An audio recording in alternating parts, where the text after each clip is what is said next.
Congresswoman Ocasio-Cortez has built her entire political career on a lie. She claims to be from the Bronx, but she grew up in one of New York's wealthiest suburbs.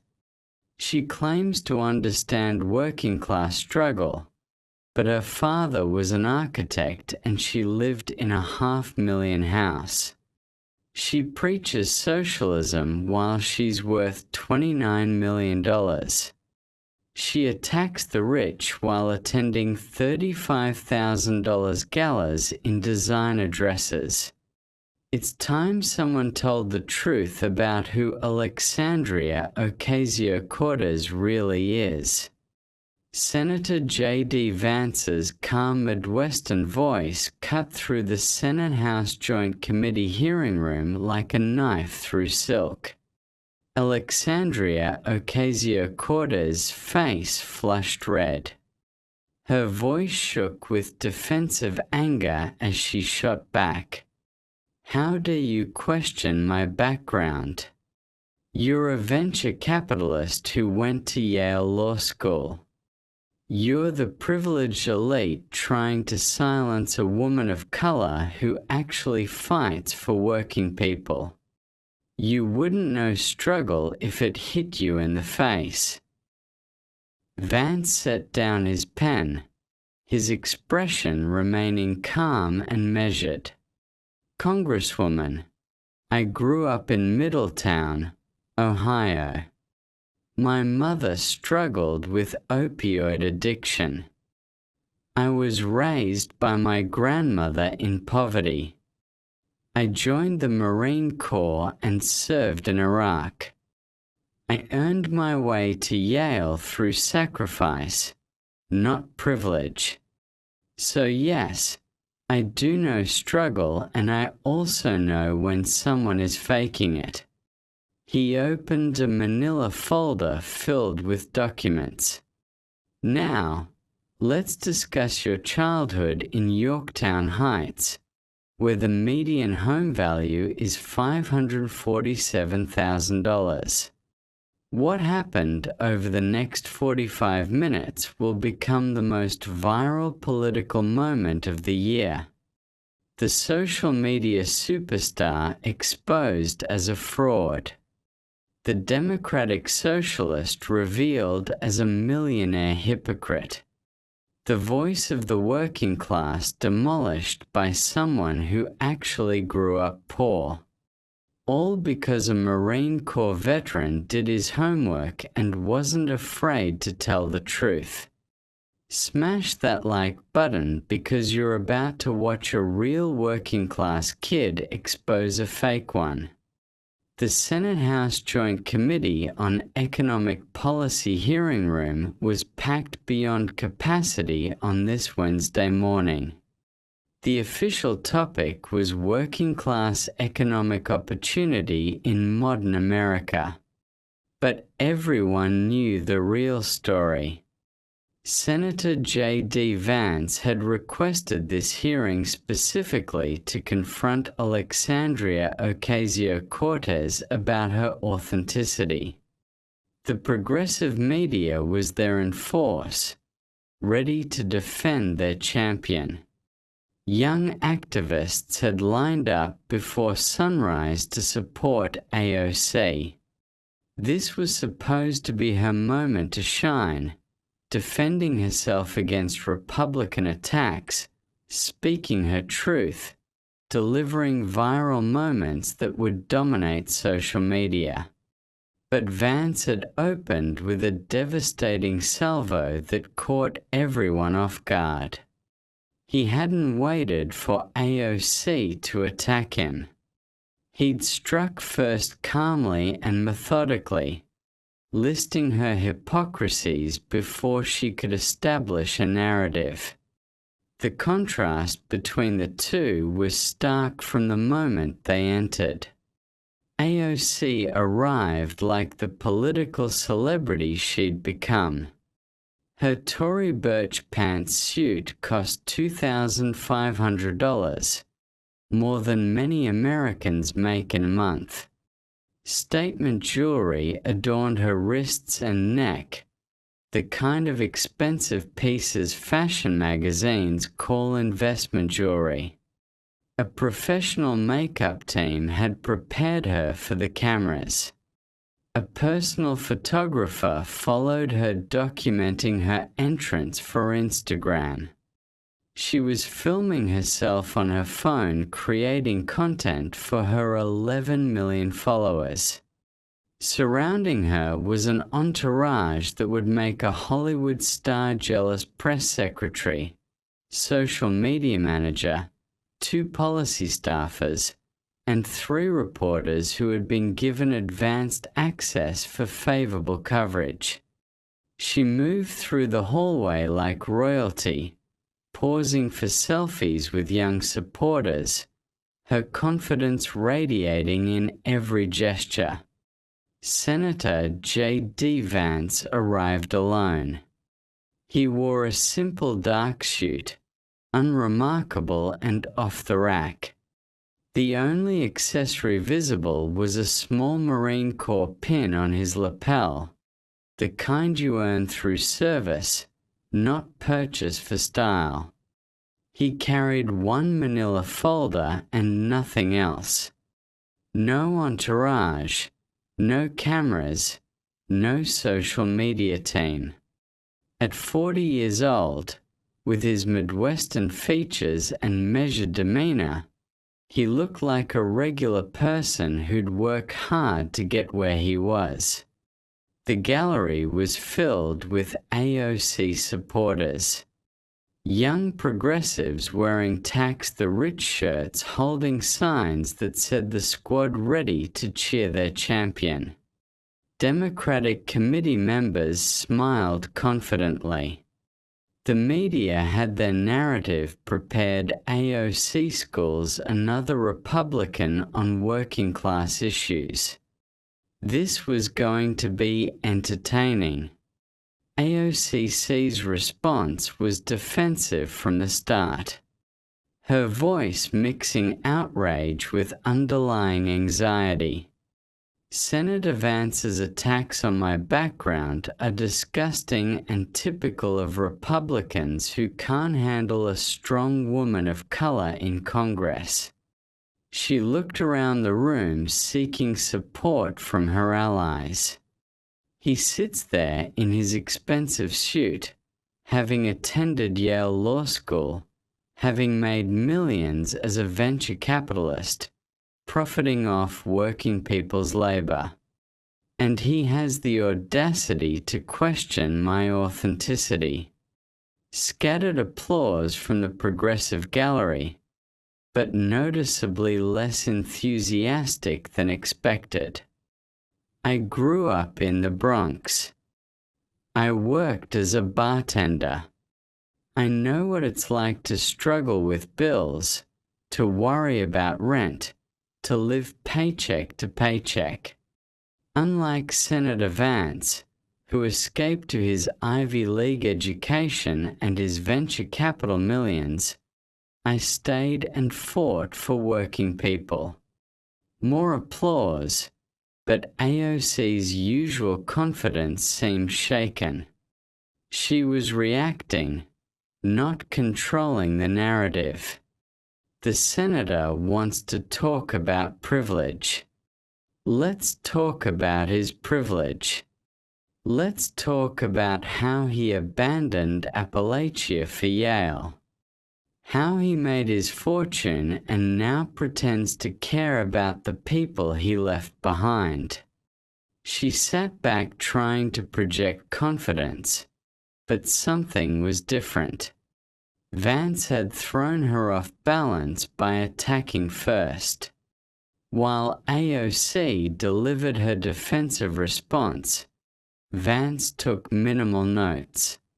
He occasionally glanced at his manila folder. His expression remained calm, almost pleasant. There was no anger at her attacks, no defensive posturing, no need to react, just the slight smile of someone who knows he has overwhelming evidence. Senator Mike Lee of Utah, sitting nearby, recognized that expression. It was the same calm a Marine has before executing a perfectly planned mission. Vance wasn't defending himself. He was waiting to present his case. When AOC finished with a somewhat forced statement about fighting for working people against Republican elites, the applause was noticeably muted. Even her supporters sensed something was different about this confrontation. She sat back trying to look confident, but her body language betrayed anxiety. The committee chairman turned to Vance. "Senator, you opened with serious allegations. Please present your evidence." Vance adjusted his microphone. His Midwestern accent remained clear and unpretentious. His tone respectful but firm. "Thank you, Mr. Chairman. Congresswoman Ocasio-Cortez just accused me of not understanding working-class struggle. She suggested I'm privileged. She claimed I abandoned Appalachia. So, let me establish some facts about both of our backgrounds before we proceed to the evidence."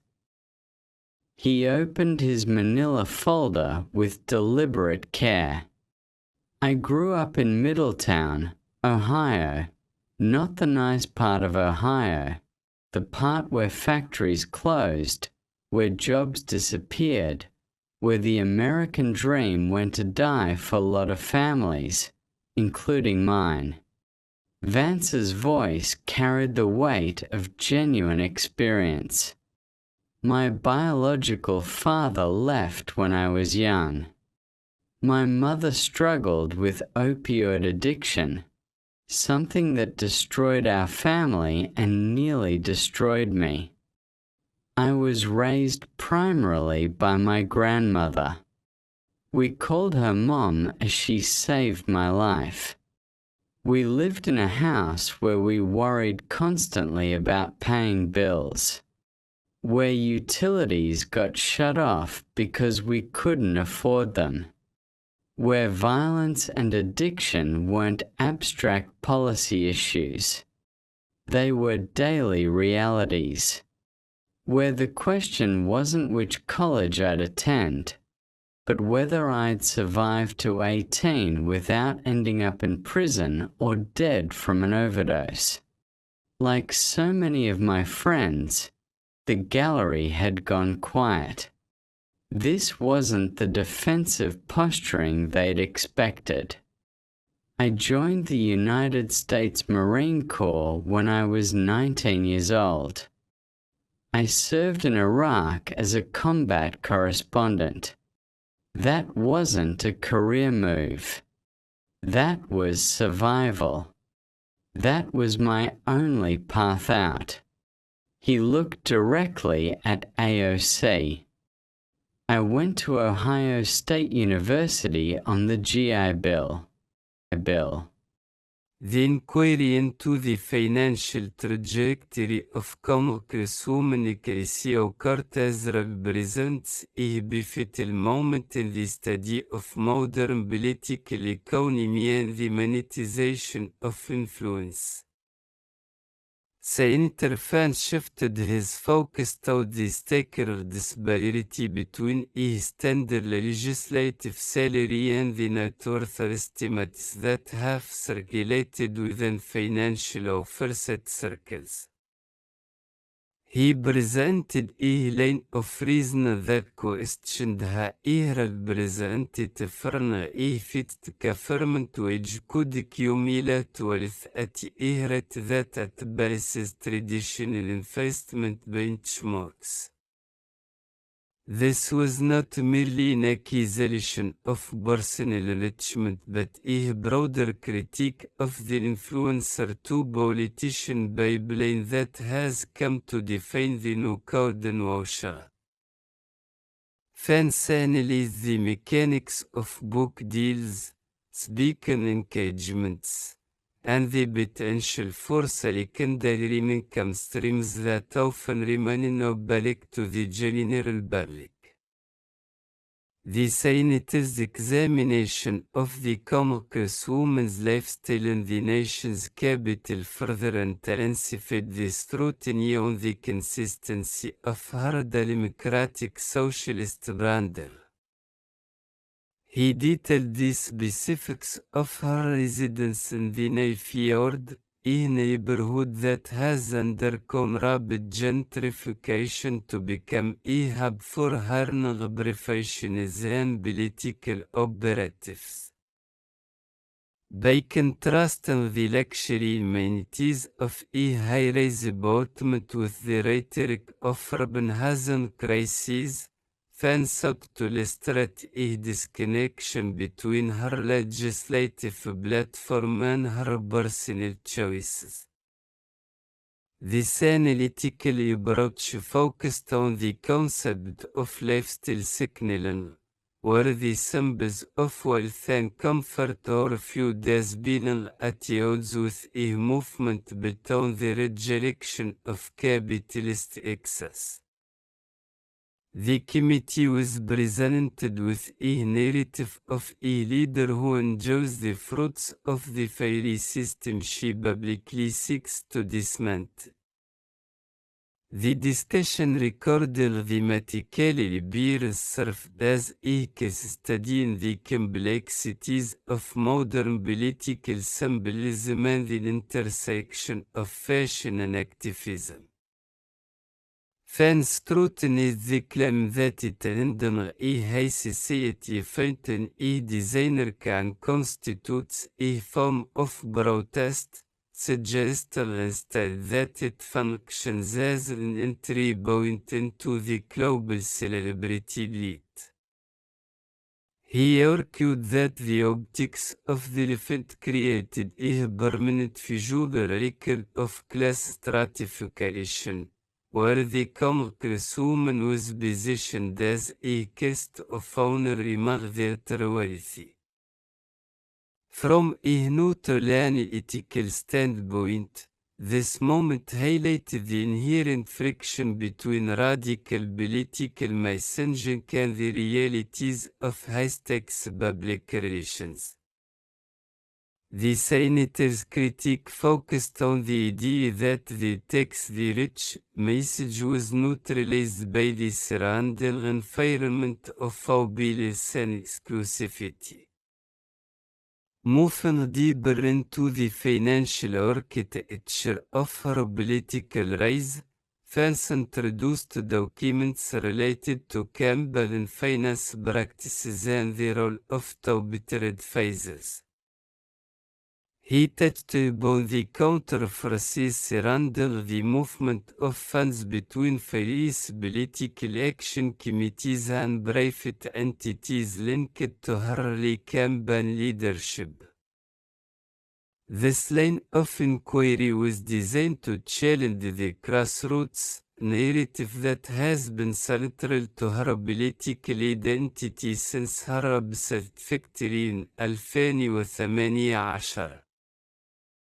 By highlighting the involvement of sophisticated strategists and the flow of significant sums of money through complex organizational structures, fans framed her ascent as a highly engineered corporate style rollout rather than a spontaneous uprising. The shift in focus from the personal to the structural was intended to show that even the most anti-establishment figures operate within established systems of power. The hearing then took a more somber turn as fans addressed the highly publicized incident involving the Congress woman's grandmother in Puerto Rico and the subsequent GoFundMe campaign. He analyzed this event as a critical failure in the management of personal and political narratives, questioning why a high-profile public official would allow a family member's hardship to become a public fundraising spectacle. This was presented not as a personal attack but as a question of responsibility and the use of private struggle for political leverage. The senator suggested that the incident served as a microcosm for the broader critique of her authenticity, where the aesthetic of struggle is emphasized while the reality of her own significant resources remains unaddressed. It was a moment that forced a confrontation between the image of the selfless advocate and the reality of a modern media figure. The analytical weight of the testimony then befitted to the broader implications of narrative friction in the age of social media. Fans argued that the digital tools used to publicise Cortez's brand have also created a comprehensive archive of her life that can be used to track inconsistencies in real time. He suggested that the traditional political immunity granted to charismatic leaders is being eroded by the accessibility of public radicals and the persistence of digital footprints. This part of the hearing serves as a broader commentary on the transparency of the political class and the increasing difficulty of maintaining a revolutionary persona while living a conventional elite life. The senator's methodical presentation was intended to show that in the modern era, the biography of a politician is a public document subject to forensic accounting. As the morning session reached its peak, the focus returned to the $29 million net worth figure, a number that has become a flashpoint for debate over the Congresswoman's financial transparency.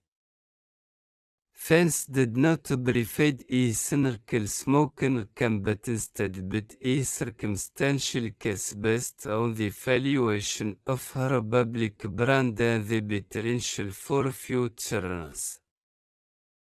He explored the phenomenon of political celebrity as a commodity, where the ability to mobilize millions of followers has a quantifiable market value that transcends a government paycheck. This analysis suggested a new model of political wealth where influence is converted into capital through a variety of legal but unconventional channels. The senator's goal was to establish that the Congresswoman is not a victim of the economic system she critiques but one of its most successful and savvy beneficiaries. The contrast between the two figures grew even more prominent as the committee examined the legislative record of the Congresswoman in relation to her public persona. Fans noted that while she has achieved unprecedented levels of fame and media saturation, her record of passing significant legislation remains a subject of intense debate among policy experts. He framed this as a preference for performative politics over the difficult, often invisible work of committee negotiation and bipartisan compromise. This critique aimed to characterize her as a creature of the media cycle rather than a traditional legislator, a leader who prioritizes viral moments over substantive policy outcomes. This perspective offered the committee a way to view the Congresswoman's career through the lens of institutional effectiveness versus personal branding.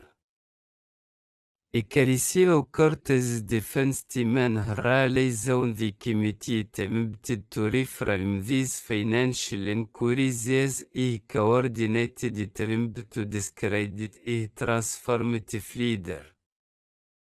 They argued that the focus on her wardrobe, her husband, and her family was a distraction from the urgent economic issues facing the American working class. From their perspective, the attack on her authenticity was a gendered and racialized tactic used to delegitimize a woman of color who has dared to challenge the status quo.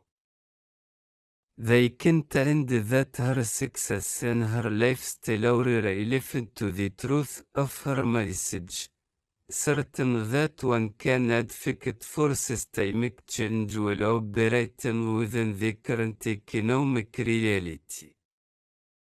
This counter-narrative set the stage for a clash over the definition of hypocrisy in the political arena.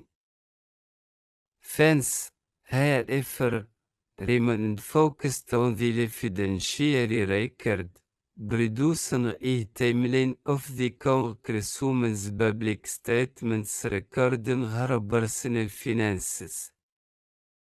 He pointed to instances where she claimed to be struggling with basic expenses while simultaneously encouraging in activities associated with high level wealth. The senator's approach was that of a prosecutor seeking to prove a pattern of behavior rather than a cynical lack of deception. He argued that the cumulative effect of these discrepancies creates a credibility gap that undermines her ability to lead the very movement she claims to represent. This was a strategic move to build the more moderate and fact-oriented segments of the public who might otherwise support her policy cause but are wary of perceived insincerity.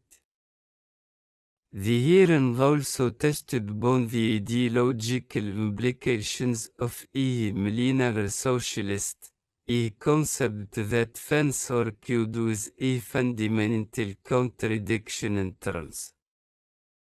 He explored the history of socialist movements, noting that their leaders have often struggled with the tension between their personal comfort and the collective cause of their followers.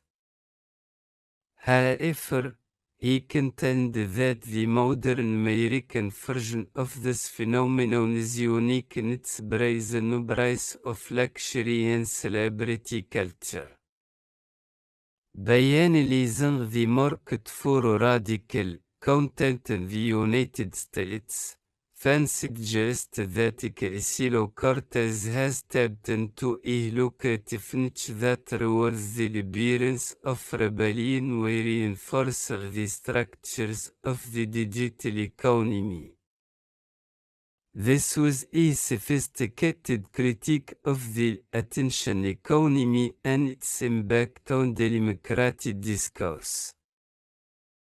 The silence in the room as fans closed this portion of his testimony was a testament to the weight of the data he had presented. The initial excitement of the Congresswoman's supporters had been replaced by a more cautious and contemplative mood as they processed the specific details of the Orton Heights upbringing and the luxury lifestyle in D.C. The media outlets covered the event were forced to move beyond the usual talking points to address the specific financial and biographical challenges raised by the Senate.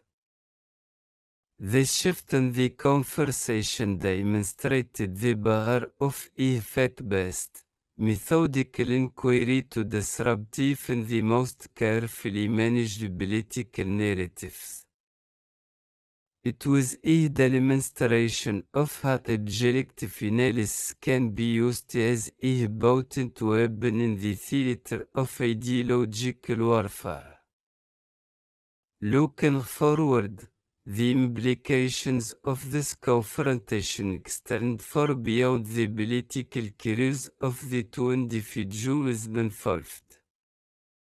It raises fundamental questions about the nature of representation in a media-saturated society and the standards of authenticity we demand from our leaders. If the "Girl from the Bronx" narrative is found to be a strategic construction, it may change how voters evaluate the personal stories of all future candidates. Conversely, if Vance's critique is seen as an unfair intrusion into private life, it may reinforce the protective vows that modern celebrities build around their public personas. The hearing served as a laboratory for these competing visions of political reality, leaving the public to decide which form of leadership they find more credible in an era of deep institutional distrust. The Senator then prepared to transition into the final and most sensitive phase of the inquiry, involving specific allegations of campaign finance irregularities and the broader network of dark money that he claimed supported the Congresswoman's race. He adjusted the microphone and looked across the table at his colleague, whose expression had remained frozen in a mask of defensive stoicism.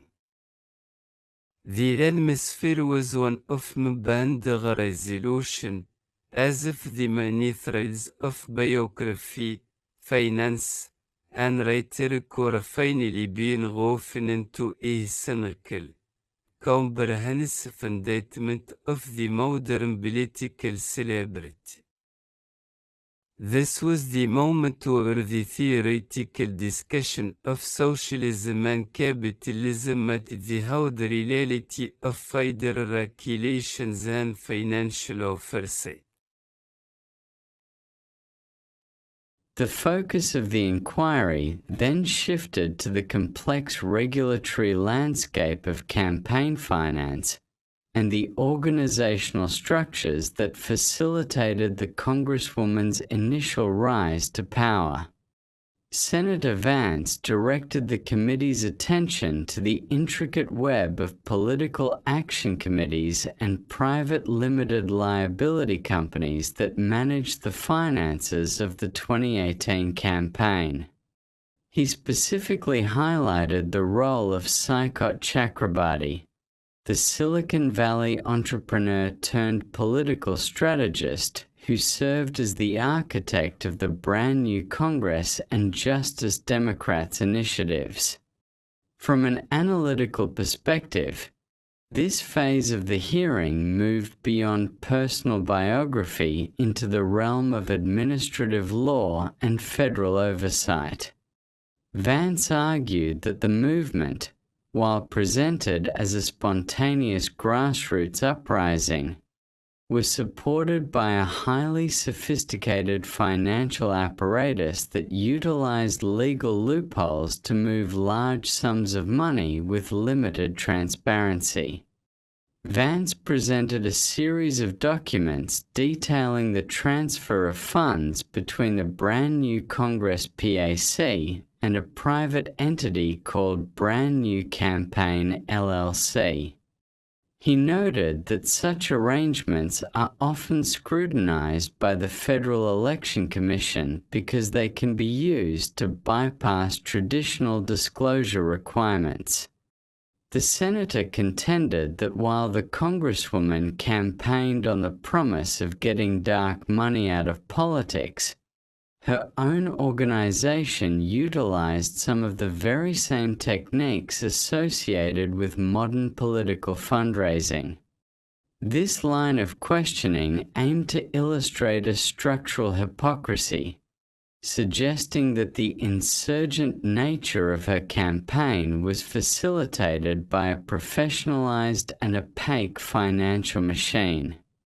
The objective here was to demonstrate that the anti-establishment rhetoric was built upon a very established foundation of strategic financial management. The committee then examined the specific ethical investigations that have been launched into the Congresswoman's activities since taking office. Vance referenced the 2023 report from the Office of Congressional Ethics regarding her attendance at the Met Gala. The report found that there was a substantial reason to believe she had accepted impermissible gifts in the form of tickets, clothing, and services for which she did not provide timely payment. This part of the testimony focused on the technicalities of House ethics rules, which are designed to prevent the appearance of influence peddling.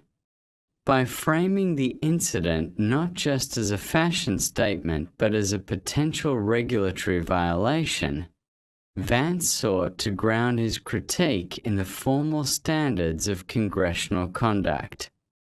This led to a broader discussion about the valuation of the Congresswoman's personal brand and the rumors regarding her net worth reaching $29 million.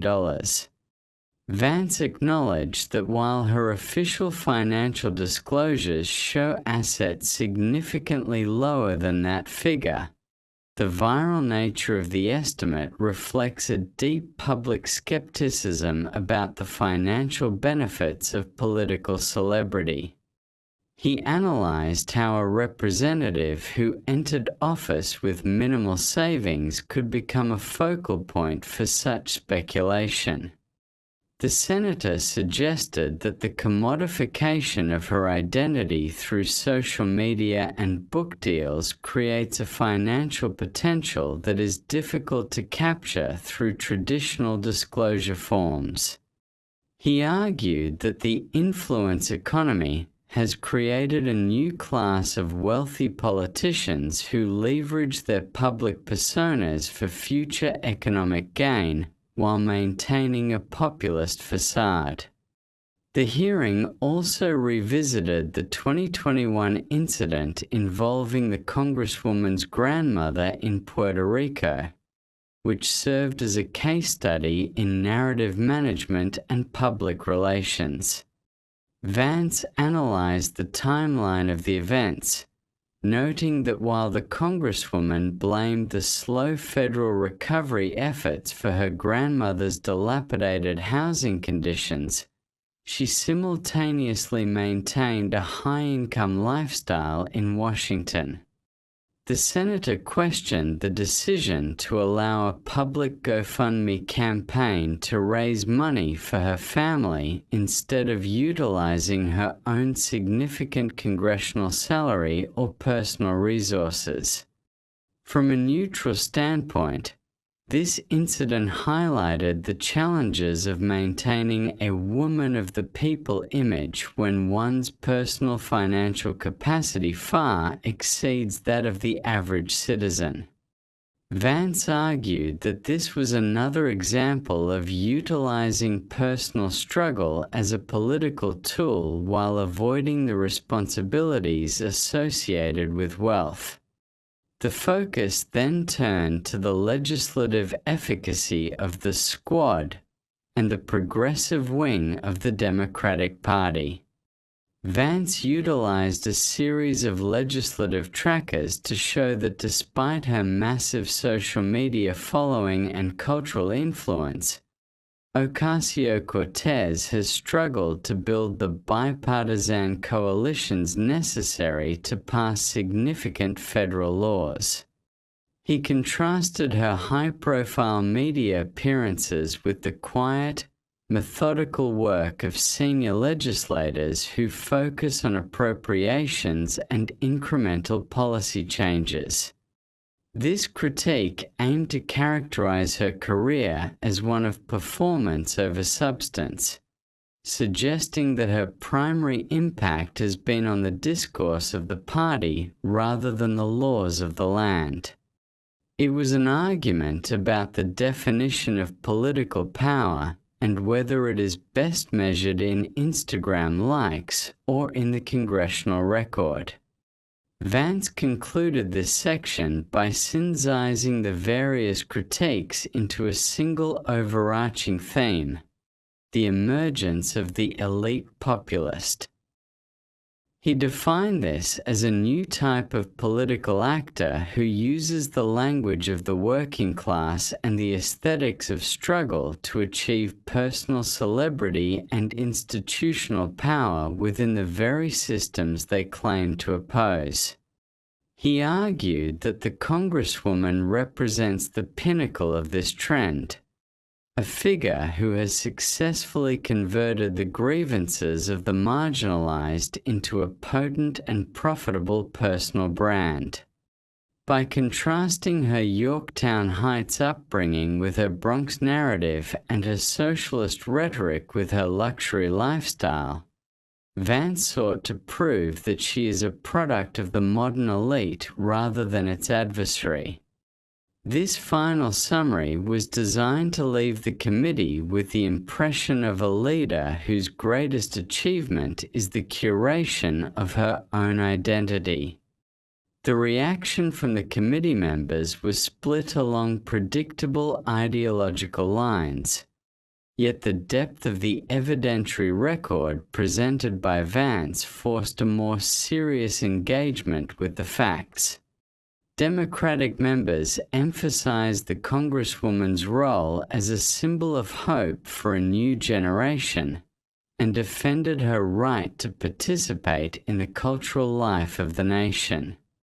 They argued that her background is consistent with the American experience of upward mobility and that her financial success is a byproduct of her influence, not a contradiction of her values. Republicans, meanwhile, focused on the regulatory and ethical questions raised by the senator, calling for further investigations into the campaign finance and net worth allegations. This debate reflected the broader national conflict over the meaning of authenticity and the responsibilities of leadership in a digital age. As the hearing drew to a close, the atmosphere in the room was one of exhaustion and reflection. The initial energy of the viral confrontation had been replaced by a realization of the high stakes involved in this clash of narratives. For Senator Vance, the hearing was a successful exercise in opposition research and narrative deconstruction, proving that he could go toe-to-toe with the most prominent figure of the progressive left using her own tools of biography and branding. For Congresswoman Ocasio-Cortez, it was a moment of unprecedented scrutiny that challenged the core pillars of her political identity. The records of Yorktown Heights, the Navy Yard Apartment, and the Met Gala dress would now remain as permanent parts of the public record, complicating her future efforts to speak as the sole voice of the working class. The long-term impact of this encounter will likely be felt in how future political campaigns are vetted and how authenticity is measured by the electorate. In a world where every detail of a candidate's life can be digitized and analyzed, the era of the unfiltered leader may be coming to an end. The hearing demonstrated that the very tools used to build a revolutionary persona can also be used to dismantle it. As the public processes the data presented, they are left to grapple with the reality that their leaders are often more complex and more deeply embedded in the systems they critique than their social media profiles suggest. The confrontation between Vance and Ocasio-Cortez was not just a political argument. It was a revelation of the shifting foundations of American populism. In the final analysis, the hearing served as a reminder that political identity is a form of currency that requires constant backing by material reality to maintain its value. When the gap between the narrative and the reality becomes too wide, the resulting credibility inflation can undermine even the most powerful movements. Senator Vance's methodical approach was designed to force this inflation into the open, compelling the Congresswoman and her supporters to defend a biography that appeared increasingly at odds with the documented facts. Whether this will lead to a lasting shift in public opinion remains to be seen, but the hearing has undoubtedly set a new standard for the forensic examination of political authenticity in the United States. The session adjourned with both figures retreating to their respective camps, but the narrative battle had only just begun. The social media clips, the news cycles, and the political analysts would continue to dissect every word and every document for weeks to come. In the high-stakes game of American politics, where perception is often reality, the truth of Yorktown Heights and the Bronx had become a central battleground for the soul of the working-class movement.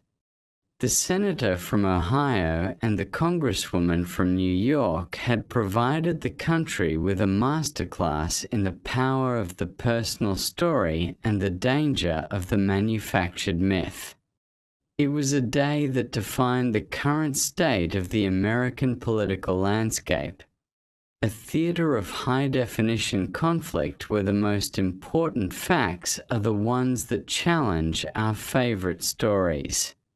The committee chairman thanked both participants for their testimony and noted that the records would remain open for further submissions and clarifications.